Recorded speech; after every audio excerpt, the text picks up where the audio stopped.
Welcome to SEL in EDU. where we discuss all things social and emotional in education. I'm Krista. And I'm Craig, and we are your hosts on this journey. This podcast is created in partnership with Pennsylvania ASCD. What is going on, SEL and EDU family? We are back again for another power-packed episode, and we have an incredible leader who we're going to have an opportunity to connect with, learn from, and lean in with. But before we actually bring in our fabulous guest, Krista, what has been going on in your world? You know what, Craig, I've been going back and forth with this whole dissertation thing, and I finally hit submit on my draft of everything. So I'm hoping this is finally it. Okay. This has been the never ending journey. I keep thinking I'm done, and then I get something out, and then keep thinking. So I'm hoping this is the home stretch. But other than that, I've been traveling quite a bit for work, but things are good. Things are good. How are you, my friend?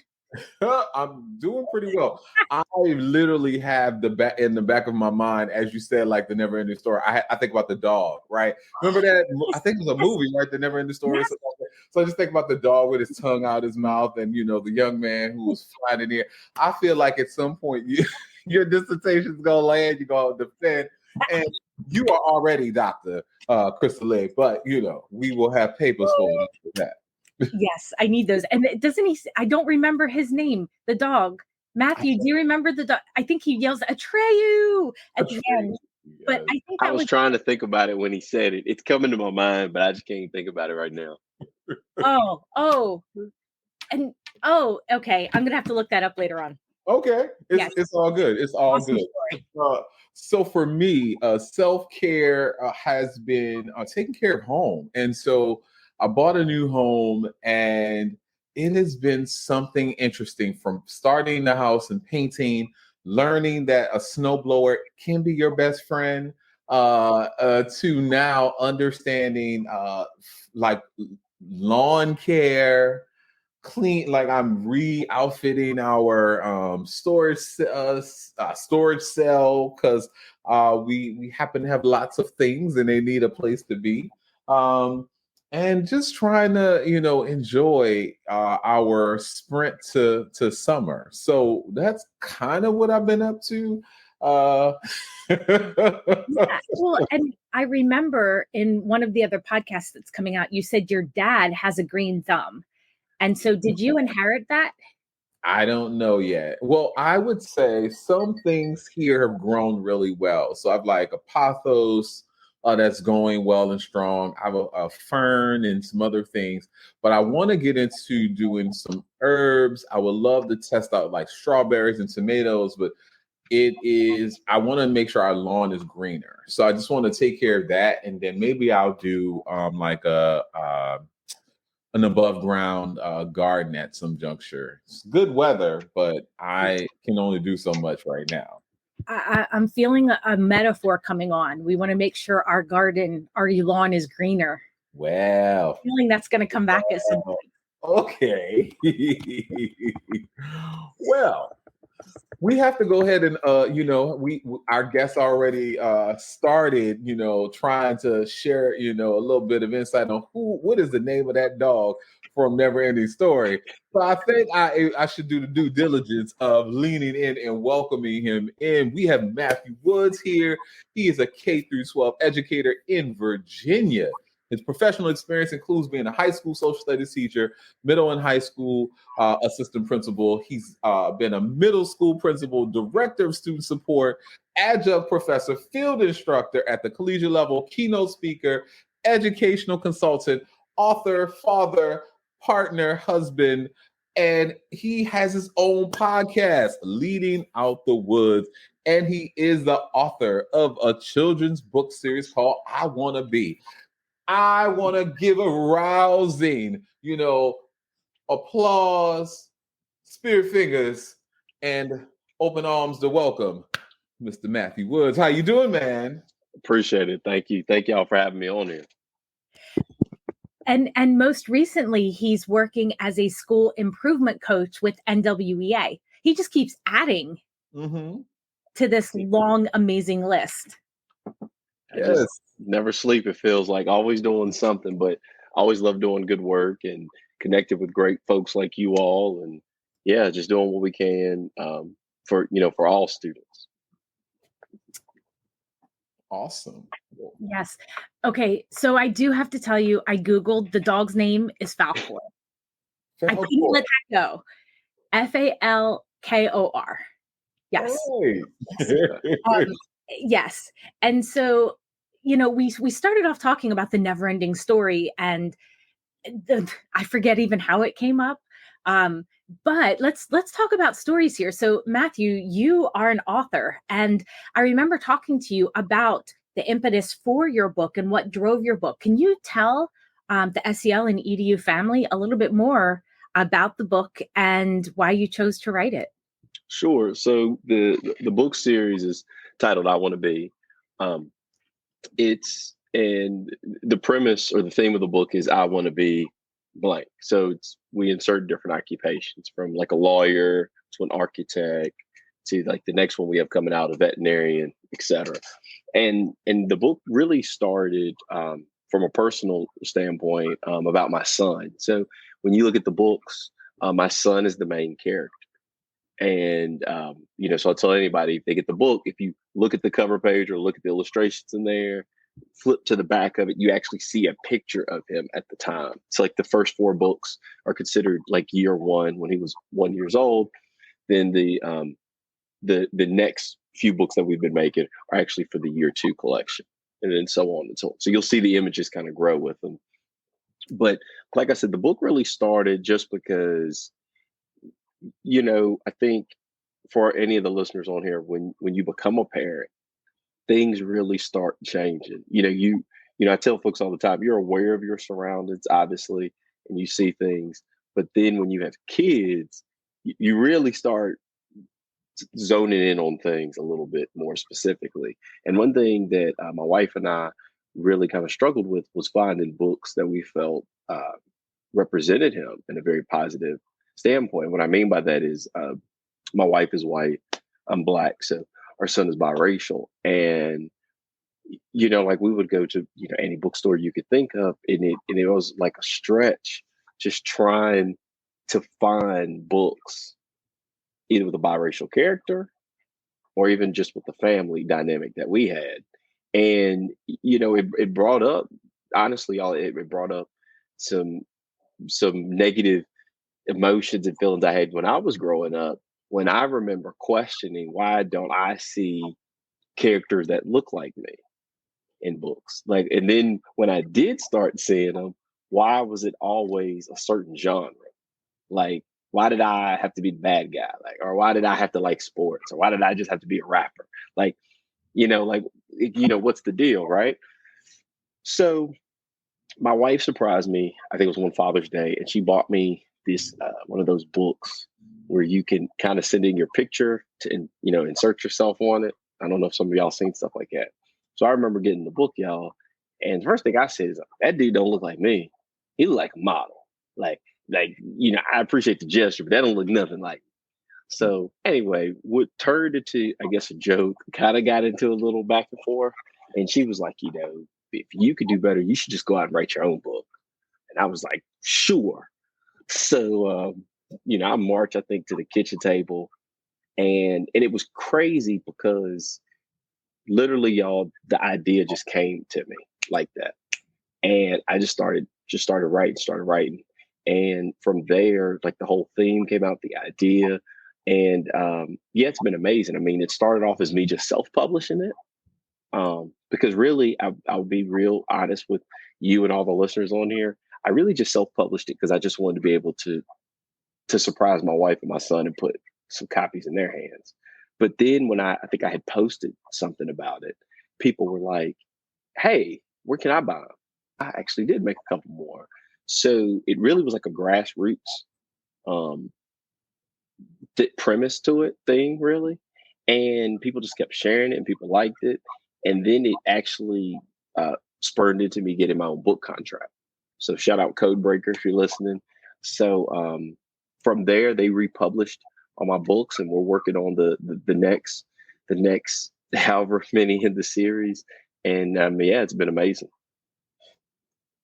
That's fantastic. And so do you ask your son at different stages of his life what he wants to be? And the reason I ask that is I mentioned to you, I'm about to go to my nephew's birthday party. He's 6. I saw him last week, got a chance to stay at their house and put him to bed. And I'm like, well, what do you want to do when you grow up? And he goes, I want to be a chef at Moe's. So as part of his birthday present, I went back out and I bought him a kid's cookbook, right? Because whatever he says he wants to do in that moment, I'm like, I've got you. I'm behind you. And so where do you come up with the different occupations that you write about? And does your son have some input there? Yeah, great question. Now, my son just turned 3. And Lord knows he spouts out everything now. But I say that to say, he is only 3, or just turned 3. So a lot of the occupations, though, really kind of just stemmed from the number of occupations with the least amount of males, and specifically male minorities. So when you start thinking about lawyers, so for listeners on here, think of 5 Black lawyers that you know. Think of 5 Black architects that you know. Think of 5 Black veterinarians that you know. If you don't know them, think about in your life where you've come in contact with them, where you've seen them. You don't know them, but like that person's a veterinarian. Or like when I was at the doctor's office, I saw them, right? So that is actually what spurred the first, I think I actually have about like 10 scripts already written out. That actually spurred that initial list. And some of it too, now he's getting older, like I said, and now he'll start to say things. But I'm a firm believer on what I call positive exposure, because a lot of times I think we all take for granted the lack of exposure sometimes. It's hard for someone to imagine being something that they've never been exposed to. And the disconnect between you saying to somebody, hey, you can be this, and not giving them a plan to accomplish that goal, in my opinion, is a disservice. So like when you, and I think for you all, because y'all are educators too, you'll hear parents from all backgrounds, all socioeconomic statuses talk about they want the best for their kids. And even when they talk about like different occupations or where they want them to live or jobs, etc., when you start quizzing people sometimes, even the people with the right intentions and what you would assume to be educated or know, like, oh, they should have a good firm understanding about college or etc., there's a lot of gaps there. So like when you start talking to people about like, hey, do you realize you have to do an internship? Do folks even know what an internship is? When you start talking about licensure and different license tests, do folks know what that is? When you talk about the power of networking and building those relationships, which will in turn open the doors with that degree or licensure that you get, a lot of those terms and ideas are foreign to people. So in the books, we're very intentional about the type of language that we use when we're talking about different forms of education, when we're talking about the steps to get to these occupations. We do our homework and due diligence, and we dial it down in a fashion where we're exposing people, and specifically kids and their parents and families, to that vocabulary. But the beauty about it is seeing when folks will read it and then be like, wait a second, what is that? Let me look into that some more, because then it's starting to spark that curiosity, and it's starting to make them ask questions that they probably wouldn't have asked before if they weren't exposed to it. Matthew, I really I'm ruined with some thoughts around, what was my father's, belief system about me and my siblings and what they could be, him and my mom. My dad is a Vietnam veteran. He's been a truck driver for 50 years. And my mom has been a substitute teacher. She's been an insurance agent. She's been someone who worked at a fuel and oil company at some points in her life. And I understand that it starts at home, that the fruits and the seeds are planted early enough at home. And you hope that some of those ideologies, that thinking is nurtured at home so that young people have the ability, as they're getting older, to dispel some of the maybe some of the bias that they experience, some of the lowering of expectations that also come with this. And I know that you've done a lot of work in working with teachers across the entire globe, doing a lot of keynotes and talking about this. I want to lean in a little bit more around how are you leveraging the power of your relationship with your son, and utilizing that as a really great mirror for other people to have conversations about their own parenting, their own teaching, their own belief systems. You have this 5-part belief check.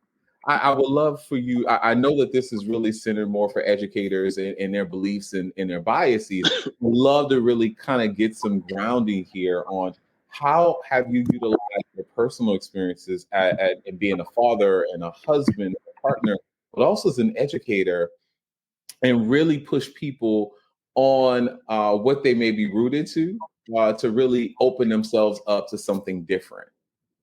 Definitely. And that's a great question, because I think you all know in education education is just interesting, right? Lord knows nowadays. And it's one of those, I guess, themes, subjects, however you want to phrase it, where everyone feels like they own it and that they know this is the magic bullet to solve it. Like if you do it this way, so and I'm just going to use some generalizations, right? So when you hear folks say, the problem with kids nowadays, it's these things, it's technology. If we didn't have technology, we wouldn't have all these problems. There wouldn't be all this discipline. There wouldn't be kids acting a fool. Kids would learn how to write more, right? Even though the data supports, when you look at discipline from here to now, not much has really changed. Kids were still fighting. Kids were still saying mean things to each other. There are things that have still constantly happened, but you need educators to make those things teachable moments, to redirect that behavior, right? But the premise of misbehaviors and things like that have always been there, right? You'll have folks who will say, nowadays there's too much emphasis on SEL. Yeah. Why are we talking about equity? We should be talking about English and math. Duh, Woods. Like this is why kids aren't learning anything. Mm-hmm. But if you know your history about education, I could make an argument. Why do we feed kids at school? The original schools that were created didn't provide meals to kids. For my counselors who are listening, do your research. The original schools didn't have school counselors. Why would you need school counselors at school? You're supposed to just be learning the content. So much has changed in education that certain things have been built into it that folks kind of take for granted. And when you backtrack, Craig, and you kind of think about those beliefs, right, and how people are getting to those beliefs, there's a lot of things that have been layered on over the years that I tell folks all the time, hey, look, it's cool you feel that way, but to say that this is the only way, or it has always been this way, no. Because, for example, all three of us on this screen, we know if we go enough or go back in time enough, we wouldn't be educated. We just wouldn't have been afforded that opportunity. So I think, Craig, that's the key. First, it's getting people to kind of understand, okay, you have the right to believe anything you want. And I'm a firm believer in that. But where we all have to be very careful is when we start saying it's only this way. Because the further you go back in time, for the vast majority of us, there's maybe only like 10% that would still be good all the way through. Right. So Absolutely. going into when you were talking about the belief check, that's a strategy I came up with working with different teachers and educators. And it's pretty much just a self-reflection tool, because first it kind of has you think about, like, whatever you believe. Like I always tell people, you want to use a subject or a topic that's either controversial or something that can evoke some really hard feelings, right? So you wouldn't want to ask something easy like, do you like the color red or yellow? That's really not hurting anybody, right? I'm talking about asking something like, do you feel women leaders can be as effective as males? It's very controversial. But when people are being honest with themselves, the data shows those stereotypes and feelings are out there, yay and nay on it, right? So even if you pose something like that and you tell everybody quietly, okay, think about how you feel about it. Do you agree or disagree? Then you take folks a step deeper. Then you say, okay, how did you come to that belief? Why do you feel that's appropriate? Then you do a 180. Okay, what's the opposite feeling? So if you agree, folks would disagree, right? Then you think about, okay, where are their beliefs coming from? Like, why are we on completely different sides of the hallway on this? But then the fifth piece, Craig, and the one that always stems people up, is then you ask them, okay, so where are you getting your facts and opinions from to validate what you feel? And it's crazy, man, because you would think people know where they get their thoughts from. Like, someone should be able to say to you, yep, my parents raised me this way. Nope, I only watch this news channel. But you would think that would be easy for folks to sprout. And it's always a good chunk of people who have to stop and think like, I don't really know. I just know I feel that way. Mm-hmm. Now think about how dangerous that is. Even if there was a thought where majority of us would be like, yeah, that's good morals, or that is the proper belief, right? But even when you unpack it and people can't tell you why they feel that way and how they came to that conclusion, that to me is scary. Because going back to the initial point I was making about beliefs about education, if you don't know the history of education and how we got to where we are, it becomes very dangerous, regardless of what side of the aisle you're on, to make powerful decisions, because that's making decisions spurred off emotion. And I think all of us on here, we know how dangerous that is. Like, I'm looking at this checklist. I have a couple different thoughts coming up, and the first is that it reminds me of the importance of Adam Grant's newest book, Think Again, because we need to continually dig in to our belief system and remind ourselves how valuable it is to be open to hearing somebody else's side. And I feel from my experiences in the last couple of years, people are very dug into their own side that they don't even want to open that conversation and hear somebody else. And that's hard. It's really hard to have that active listening where you're just giving somebody a voice, even if you disagree with them. And one of the things that Adam Grant talks about is giving people the opportunity to talk and listen, and at least reconcile what they're saying. Even if you decide, nah, you know what, I'm going to stick with what I've got. You're at least having that curiosity, which you mentioned earlier as one of the reasons why you have your books. And curiosity is a huge piece of responsible decision making under social emotional learning. And I think that that's so powerful.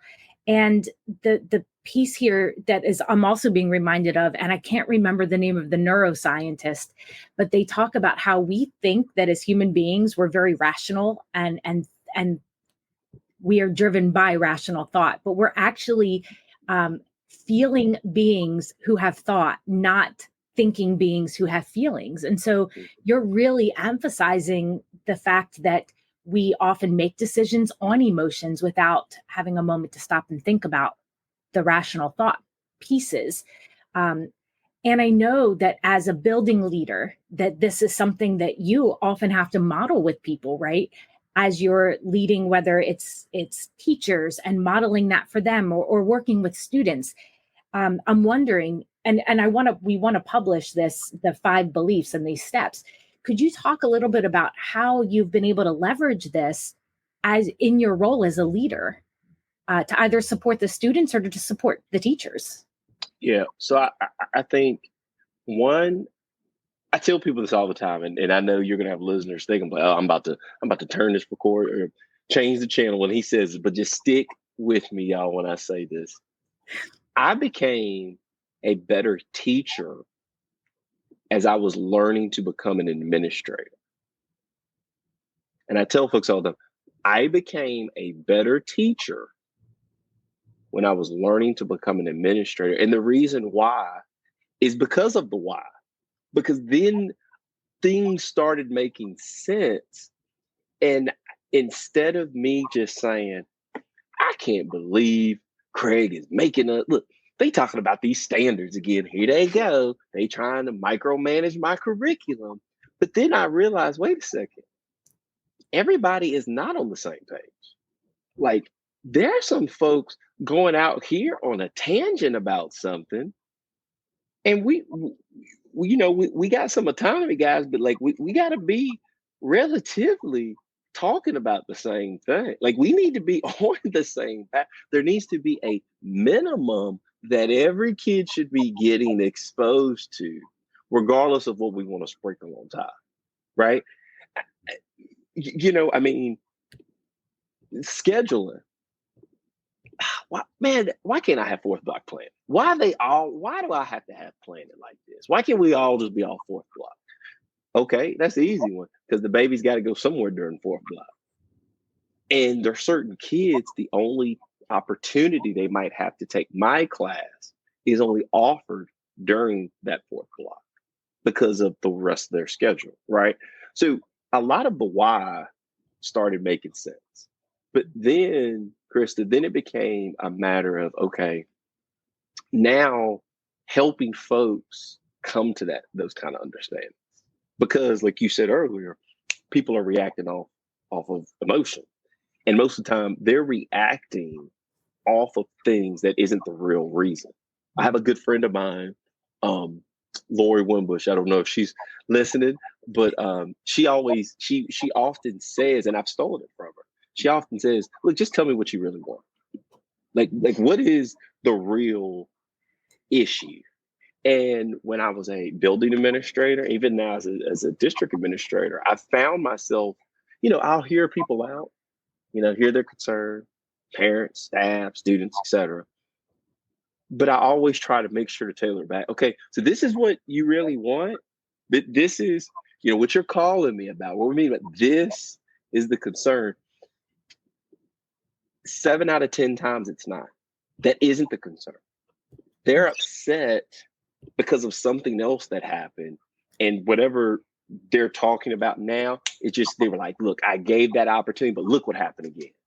So then we get to the root of what the real issue is.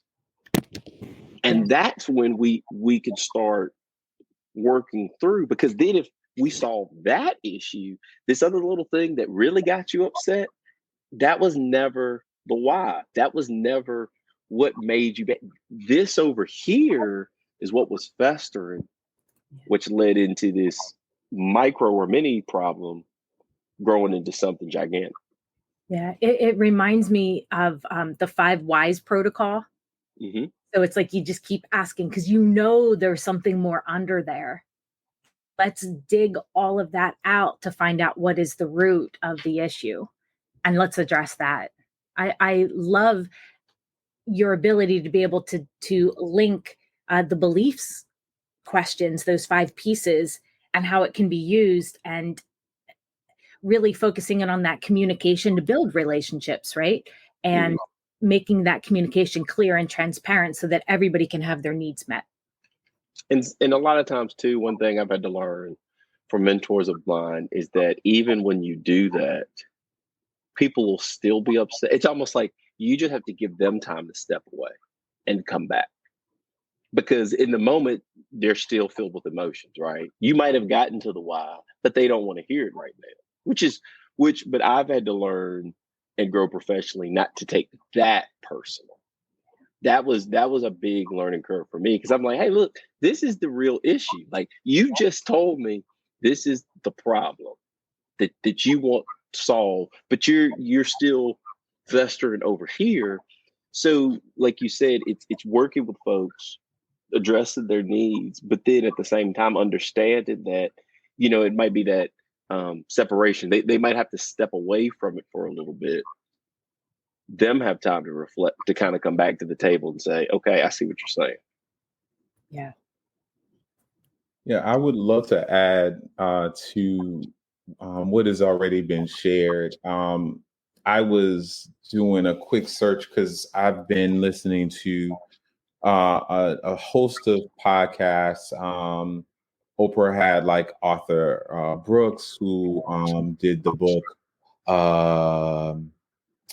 Gosh, it'll come back to me in a moment. And also, she in Super Soul, she did this podcast with Michael Singer, and he says, "Do not let anything that happened in life be important enough that you're willing to close your heart over it."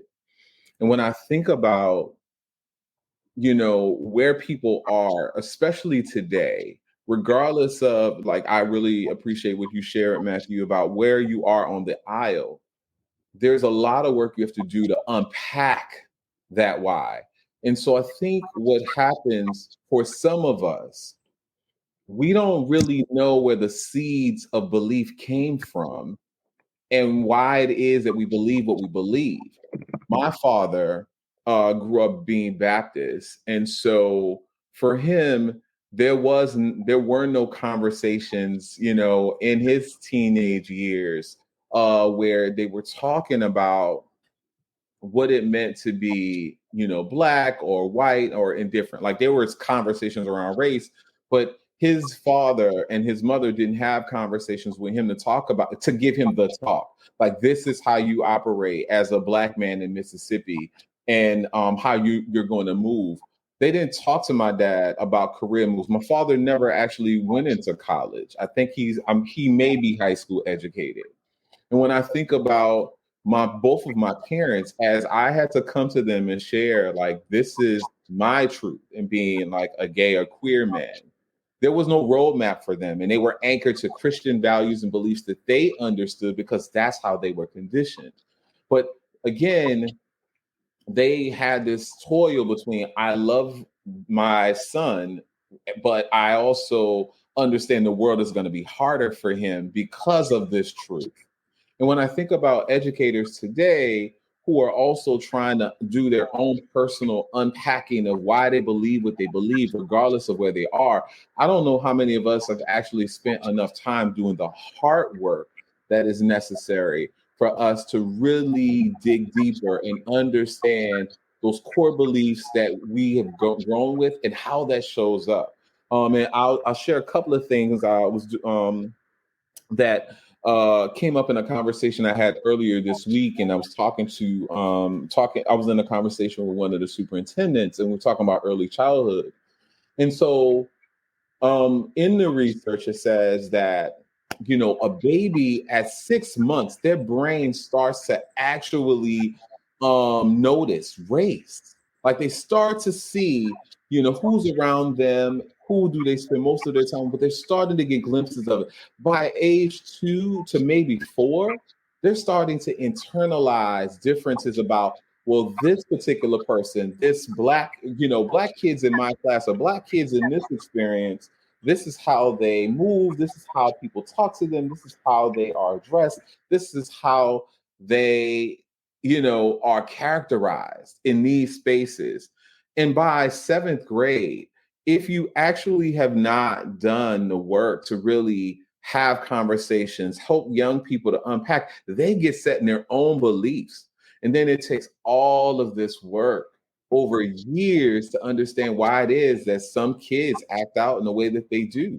Sometimes it's the way they've been socialized, but sometimes it's about the way that they've been conditioned, because the conditions in classrooms, the conditions in schools, the conditions in community um, funnel their ability to be open and build thriving lives that, realize each person is human, regardless of what you believe and where you stand. And so I say all of that to say, in listening to you and listening to Krista talk about this, I am curious as a leader who is helping other educators and other leaders really think about building communities of inclusion and building communities where there can be a lot of courageous conversations about race and gender and other things that make community what it is. What is it that you are hoping that educators and leaders are taking away through your leadership, through your books, through your example? If you could share a little bit of that, that would be awesome. Cool. And I was sitting here getting giddy, Craig, as you were talking, because there were two things that really kind of came to mind, what you just said. The first one was when you were talking about the research, how kids start to recognize those things. Mm-hmm. And I tell people this one all the time, because my wife and I, we have friends who, a lot of us are having kids around the same age and so forth, right? Mm-hmm. And some of their kids, when they first see me, I can see it on their face. They're kind of like, I mean, you can see their expression. Yeah. That he looks different compared to what I've accustomed to seeing. Now, and I think how you say that, Craig, and I appreciate it. It's kind of like if someone walked in here who was pink. I'm like, pink? Like, you're going to have a different gesture. I mean, it's just going to be an expression, right? That's human behavior. That is okay. What is not okay, like you're saying, Craig, is for me not to even address that elephant in the room. Yeah. Me not to acknowledge that expression or that gesture. Like that's the teachable moment that people miss. And when you miss it, what happens? People make assumptions. Yeah. And Lord knows, for any of us who work with kids, when you let kids make assumptions, their little minds go off all kinds of places. Yeah.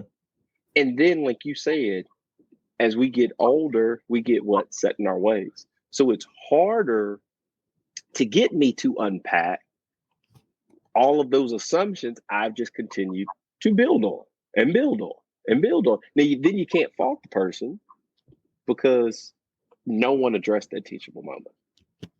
Yeah. And now you got to where those kids or those adults are now. One of the things that I'm hearing here, and this is getting me excited too, because I just cited it in my dissertation, but there's research from Harrow that talks about the cycle of socialization and liberation. And Craig, what you were talking about, I think, and I just love this word, it's cognitive dissonance. Yeah. That I think maybe your parents had, right? And that, because our brains are meant to, we can't handle too many things that don't match up. We like to have things be smooth. And so for your parents saying, well, I love my son, but here's what this religion has said, how do I grapple with that and make sense of that? But as uncomfortable as those pieces are, that's what helps us grow and learn and break free of the ways that we've been socialized. And Matthew, I love how you said about too, that like leveraging those moments with kids. Because I think sometimes parents are like, oh my gosh, that don't look, don't do that. But like, why not talk?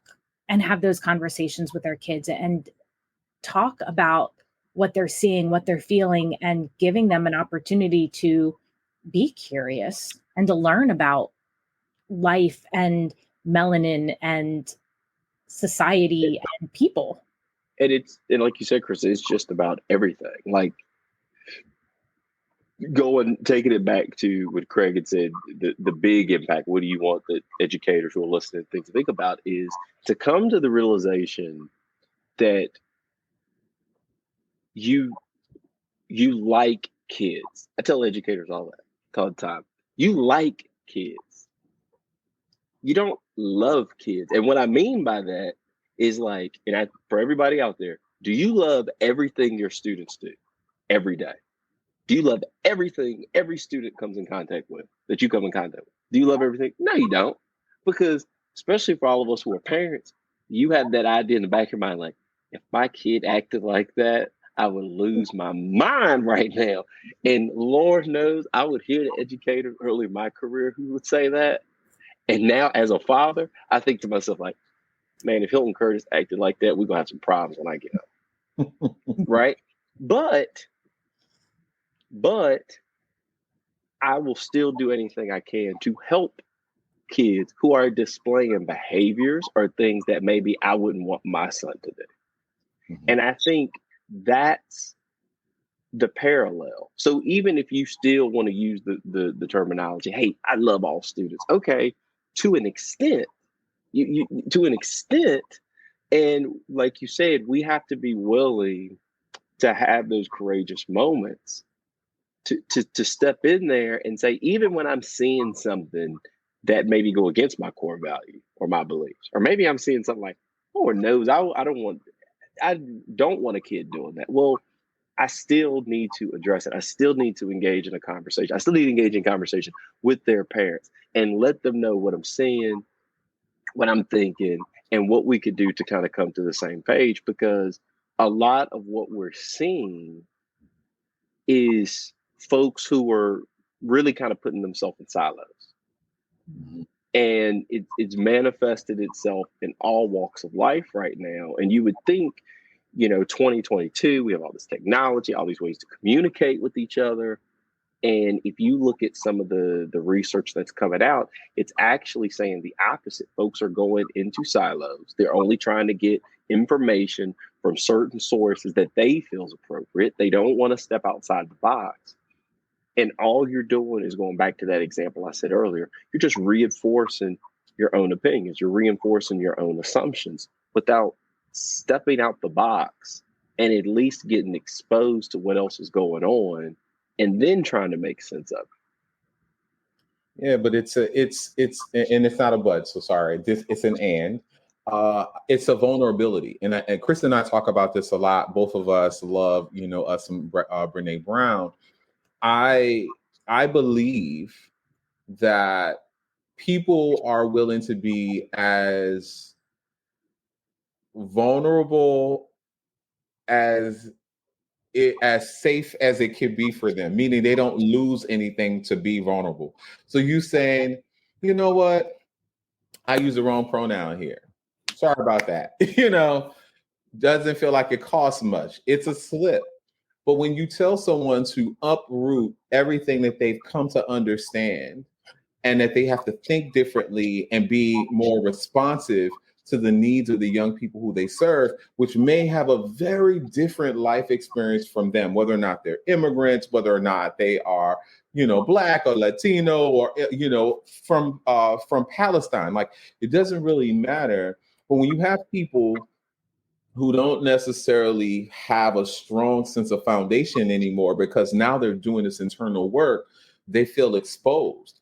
And so if you feel exposed and like, oh my God, like, I don't know what to do now, because you're telling me to believe and do and act in these ways that are contrary to all the people who love me and what it is that they've taught me to believe.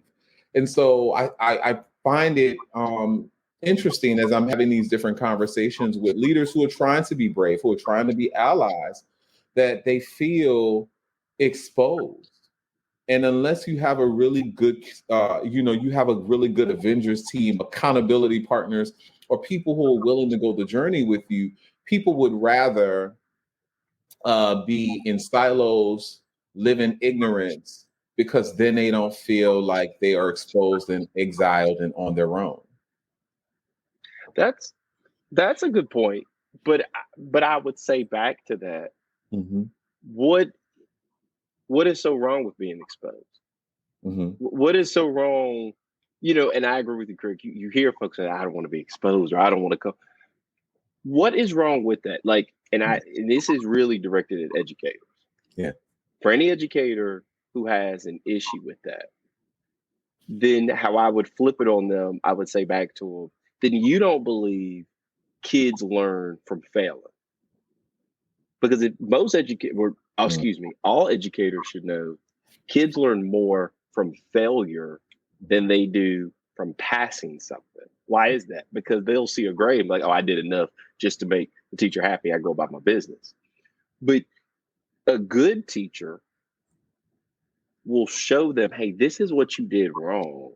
This is how you can grow and improve on that.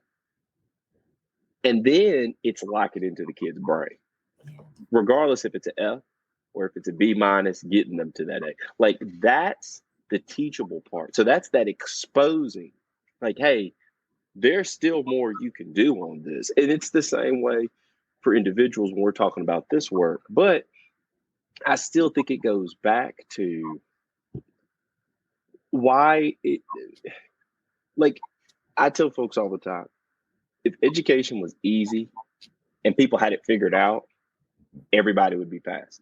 All kids would be passing 100%. All kids would be reading above grade level. I mean, you know, I tell folks all the time, like, hey, if it was that easy, then tell me how to do it. So, but we all know the answer to that. Human beings, we're just complicated creatures. I mean, like, everybody comes from different backgrounds. Everybody has different baggage. You know, I've got to the point now, I put myself on the spot. Folks tell me I'm a workaholic and I work all the time. If you knew the way I grew up, people that really know me, they never say that to me. Folks who really know me and know my backstory, they never say that. It's the folks who just see the outside. Yeah. But when you get to know me and you hear my life story, no one then questions why Matt works like that. Because if you really knew me and took the time to know me, you'd get that answer. And it's the same way when we talk about how we work with our kids, how we work with our colleagues. When we dial down and get to know people, that level of exposure, like you're saying, Craig, those layers will start unpeeling. Because I'll be vulnerable with you if I trust you and we have a relationship. I'm going to be defensive if I feel like I have a reason to be defensive and I don't feel like we have that kind of relationship. Yeah, I feel like you hit on it right there, because I am all for a growth mindset and supporting students, and, you know, failure is a step to help you move forward. But the way that I grew up, failure was like the end of the world. You got a 96, why was it not a 99? You know, and so those are those kinds of concepts that I think are really easy, maybe not easy, but that I can do easily for other people, but I have a hard time doing it for myself because of what I hear growing up, right? And so I think you had a great point there, in we expose ourselves in little bits to people when we feel safe with them, and when we have that rapport and relationship. And Craig, you mentioned Brene Brown earlier. You know, she talks about how that those trust that comes over time, in little bits at a time. You know, it's not like you have my full trust and I'm going to put it all out there. And I admire people who do that, who have the inner strength to just be authentically who they are right away. And I wonder, because I'm looking here, your podcast, Leading Out of the Woods. And I mean, I know your last name is Woods, but I'm wondering, when you talk about leadership and when you talk about identifying your why, and when we talk about identity and figuring out who you are and why that is, can you talk to us about the name of your podcast and how that came about? Yeah, so Leading Out the Woods kind of hit it on a lot of what you just said. So I got to the point in my previous graduate studies where I almost felt like I was just in a box. And it was just like, I struggled with, hey, when they're asking me to be authentic, when they're asking me, hey, we want to hear your voice and this, that, and the third, right? But then it's like, I'm being asked, but then it's being tailored to fit a format, right? Mm-hmm. And I'm speaking as an adult now, right? So Lord knows when we talk about how our kids go through school and experiences, I'm just talking about as an adult. So then I said, okay.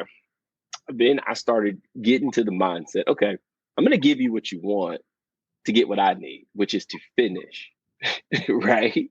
The dissertation, which if y'all touch on, Yeah. I mean, it did. process Yeah, too. my undergrad, master's, upper level graduate, whatever you want to call it, right? But then I would talk to my colleagues, and they were like, "Hey, you have a great lens for some of these things, Matt." And we would kind of be in little conversations like this, right? Maybe grabbing coffee. And a buddy of mine, he always had a running joke. He's like, we would be talking. He's like, "Yep, Matt, you just leading out the woods, Matt. Lead me out the woods." And it just kind of stuck, and it rang. Now this was maybe 3-4 years prior, before the podcast started, right? Just to kind of put things in perspective. So it just kind of always stuck with me. And like I said, I still had these thoughts and these ideas. And then from there, it just turned into me doing the podcast. I mean, there's really nothing else fancy about it. I mean, that's really how it started, but I love it because it gives me a chance to be really authentic with other amazing educators like yourself, Chris. I know you were guest on one of our upcoming episodes, and just having dialogue, real, authentic conversations and dialogues from amazing educators all across the country who are all just trying to grapple with a lot of these ideas in education that we're all being exposed to. Thank you. Well, I'm looking at the time.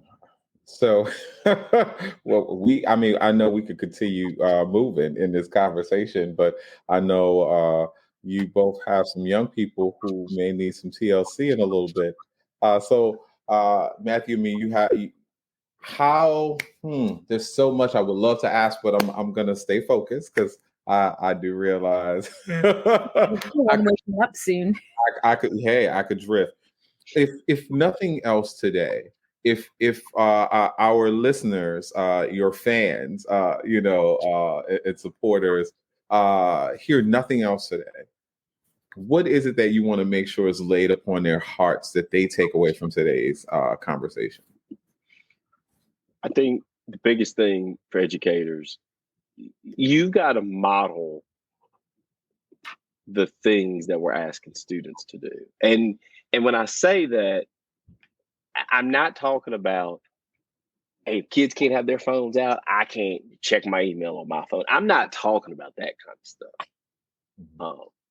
I'm talking about when we talk about creativity, when we talk about critical thinking, when we talking about modeling common sense, you've got to do that because that is what the kids see and they can feel it. I mean, we've all been through school where we've had the teachers where I'm like, that teacher gets it. Like, I don't really care about this subject, but that teacher gets it and they got me locked in. Then I go into another class, I'm like, all right, I'm just gonna sit here, do what I gotta do to get my C- and keep it pushing, keep it moving. As educators, we've all had experiences like that. So I tell educators all the time, okay, which educator do you want to be? Do you want to be that one where you had that feeling? Or do you want to be the one that's inspired? And it's all based off the work that you do and how it conveys. Because I'm a firm believer, if you do great work, you're going to get great results. Yeah. If you do great work, the results will come. You don't have to worry about that. And I've been very fortunate and blessed through my career to interact with amazing folks, to have amazing mentors around me, to really kind of pour into my cup, to kind of help me make sure that I'm constantly self-reflecting myself and trying to model those skills and model those things for others so that they can do it. Thank you for that. I that was incredibly powerful and a very good reminder for all of us too, as we're working on wrapping up a year, when this airs, kicking back up the year. Matthew, if people want to get a hold of you, what is the best way? Where can they find you on social? You can find me on Twitter at Wood from a Woods. Actually, I think thank you. It's in my little name box under here. I just realized that. You can also go to my personal website. That's www.leadingoutthewoods.com. It'll take you into, it kind of shows you all the things I got going on. And then my personal email is leadingoutthewoods@gmail.com. Those are the three best ways to get a hold of me. Like I said, I'm always eager to connect with other educators, even if it's just to chat. Like I said, Lord knows I don't know everything. I tell folks I feel like I know just a little bit about education, but I'm always constantly trying to connect with others and, borrow. I don't want to say steal, borrow other great ideas that I hear to kind of add to my toolbox. Yeah. Thank you. And meethilton.com is where they can find your books. Yes, you can find it off my personal website. It'll take you to that link, or we actually have a link just for the book series, www.meethilton, Hilton with the I, .com. Thank you. Well, SEL and EDU family, it has been an incredible pleasure and honor to have Matthew Woods here with us. Krista and I will continue to look forward to not only staying connected with Matthew, but we are looking forward to welcoming more across the globe to a really beautiful conversation. No matter where you are, no matter what time it is, no matter what your location is, we hold you dear and close in our hearts. And we just hope that you will stand with us in the light. Y'all take care. Thank y'all.